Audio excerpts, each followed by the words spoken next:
அருமை தோழர்களே, உத்தமர் காந்தியார் மதவெறி சக்திகளால் சுட்டுக் கொல்லப்பட்ட செய்தியை கேட்டவுடன் இந்திய துணைக்கண்டமே அதிர்ந்து போனது. இன்னும் சொல்ல போனால், காந்தியாரை சுட்டுக் கொன்ற நாதுராம் கோட்சே என்பவர் ஒரு இஸ்லாமியர் என்கிற தவறான செய்தி பரப்பப்பட்டது. அவர் இஸ்லாமிய பெயரை பச்சை குத்திக் கொண்டிருந்தார் என்கிற தோற்றம் பிரச்சாரப்படுத்தப்பட்டது. இன்னும் வெளிப்படையாக சொல்ல வேண்டும் என்று சொன்னால், அவர் சுன்னத்து செய்திருந்தார் என்கிற செய்தி கூட பிரச்சாரம் செய்யப்பட்டு இஸ்லாமியர்களுக்கு எதிரான ஒரு கலவரமாக அது உருவாக்கப்பட்ட சூழலில் நாடு முழுக்க மத கலவரம் இந்துக்களும் இஸ்லாமியர்களும் தாக்கிக் கொண்ட கொடுமையான சம்பவம் அப்பொழுது நடைபெற்றது. ஆனால் அந்த நேரத்திலே கூட தமிழ்நாடு அமைதி பூங்காவாக திகழ்ந்தது. சகோதரர்களாக இந்துக்களும் இஸ்லாமியர்களும் கைகோர்த்து கொண்டிருந்த நிலையை நாம் எண்ணி பார்க்க வேண்டும். ஆனாலும் கூட வாணியம்பாடியில், இன்னும் இஸ்லாமியர்கள் வசிக்கக்கூடிய நாகூரில் கலவரம் வந்துவிடுமோ என்கிற அச்சம் ஏற்பட்ட சூழலில் அன்றைக்கு இருந்த இந்திய அரசாங்கத்தின் கட்டுப்பாட்டிலே இயங்கிய திருச்சி வானொலி நிலையம் இதை கட்டுப்படுத்த வேண்டும் என்று சொன்னால் பெரியாரைத்தான் சந்திக்க வேண்டும், அவர் கூறுகிற கருத்து தான் கலவரம் வராமல் தடுக்கும் என்று நினைத்து திருச்சியிலே தங்கியிருந்த பெரியாரை அகில இந்திய வானொலி நிலையத்தினர் சந்தித்து, ஐயா, காந்தி மறைந்த செய்திக்கு பிறகு இந்திய துணைக்கண்டத்திலே மத கலவரம் வெடித்து கிளம்பி இருக்கிறது, தமிழ்நாட்டிலே அந்த தீ வரக்கூடாது, அதை தடுப்பதற்கு நீங்கள் பேசுங்கள், கருத்துக்களை சொல்லுங்கள் என்ற நேரத்திலே தந்தை பெரியார் அவர்கள் அற்புதமாக சொன்னார்கள். இந்த நாட்டிற்கு காந்தி நாடு என்று பெயர் வைக்க வேண்டும். காந்தியாருடைய அகிம்சை கொள்கை நாட்டு விடுதலையை மட்டுமல்ல, மக்களை ஒன்றுபடுத்தக்கூடிய உயரிய கொள்கையை அவர் கடைபிடித்து காட்டினார். அதை அடிப்படையிலே இங்கே இந்து மத கலவரம், இந்து முஸ்லீம் கலவரம் வரக்கூடாது. இன்னும் நான் சொல்ல விரும்புவது என்ன என்று சொன்னால், சுட்டவன் இந்துவோ முஸ்லீமோ அதை பற்றியெல்லாம் நாம் எண்ணக்கூடாது.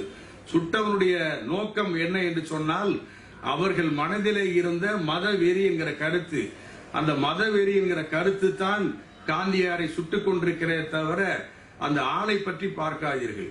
துப்பாக்கியாலே சுட்டான் என்று சொன்னால், துப்பாக்கி என்று ஒரு கருவி, அவ்வளவுதான்.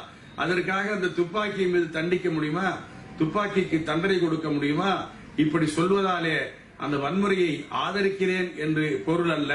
இந்த மதவெறி கருத்து அவன் மனதிலே ஆழமாக குடிகொண்டிருந்த காரணத்தினால் அந்த கலவரத்தை செய்தான். அந்த மதவெறி கருத்து அவன் மனதிலே இருந்து அகற்றப்பட வேண்டும், அழிக்கப்பட வேண்டும். அந்த கருத்துக்களை எடுத்து சொல்ல வேண்டும். அந்த பணியை எப்படி காந்தியார் ஒரு கன்னத்திலே அறைந்தால் மறுகன்னத்தை காட்டு என்று இயேசுநாதர் சொன்னாரோ, அதே மாதிரி அஹிம்சை தத்துவத்தை எடுத்து சொன்ன காந்தியாருக்கு இப்படிப்பட்ட கொடுமை நிகழ்ந்திருக்கிறது என்று சொன்னால், பல்லுக்கு பல் என்கிற அந்த பழிவாங்கக்கூடிய தன்மை இருக்கக்கூடாது.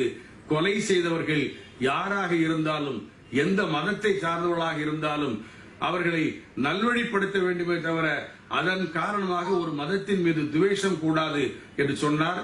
கண்டிப்பாக பெரியாருக்கு தெரியும், சுட்டுக் கொண்டவன் இந்து மதத்தை சார்ந்தவன். இன்னும் சொல்ல போனால், பார்ப்பன மராட்டிய சித்பவன் என்ற பிரிவை சார்ந்த பார்ப்பனர் என்பது தெரியும். பார்ப்பனர்களை பெரியார் கடுமையாக பேசுவார் என்று கூட சொல்லுவார்கள். அப்படிப்பட்ட நேரத்திலே கூட அவர் வன்மத்தை தீர்த்துக் கொள்ள விரும்பவில்லை. அதற்கு பதிலாக கொலை செய்தவனையும் திருத்தி நல்வழிப்படுத்த வேண்டுமே தவிர அவன் மீது வன்முறையை நாம் திரும்பவும் பாய்ச்சுவது என்பது கூடாது. பாரதிதாசன் கூட பாடுவார், கொலைவாளினை எடடா மிகு கொடியூர் செயல் அறவே என்றுதான் பாடினான். கொடியோருடைய செயல் அறுக்கப்பட வேண்டும், தடுத்து நிறுத்தப்பட வேண்டும். ஒரே வரியிலே கொடியோர் தலை அறவே என்று அவன் பாடி இருக்கலாம், ஆனால் அப்படி பாடவில்லை. அதற்கு காரணம், கொலைக்கு கொலை தீர்வாகாது, வன்முறைக்கு வன்முறை தீர்வாகாது, பல்லுக்கு பல் சொல்லுக்கு சொல் என்கிற அந்த பழிவாங்கும் உணர்ச்சி கூடாது. அதற்கு மாறாக அப்படிப்பட்ட நேரத்திலும் மனிதநேயம் வேண்டும் என்று அந்த மகத்தான தத்துவத்தை அறிவாசான் பெரியார் அன்றைக்கு வானொலியிலே பேசினார். திருவாரூரிலே அன்றைக்கு மாலை கூட்டம் நடந்தது, திராவிடர் கழக கூட்டம். அந்த கூட்டத்திலே பேசுகிற போது அதே கருத்தை எடுத்து சொல்லி, அறுவை தமிழ்நாட்டு மக்களே, மதங்களாலே சண்டை போட்டுக் கொண்டு மண்டை உடைத்துக் கொள்ளாதீர்கள். ஒரு அழிவுக்கு இந்த சமுதாயத்தை ஆளாக்காதீர்கள்.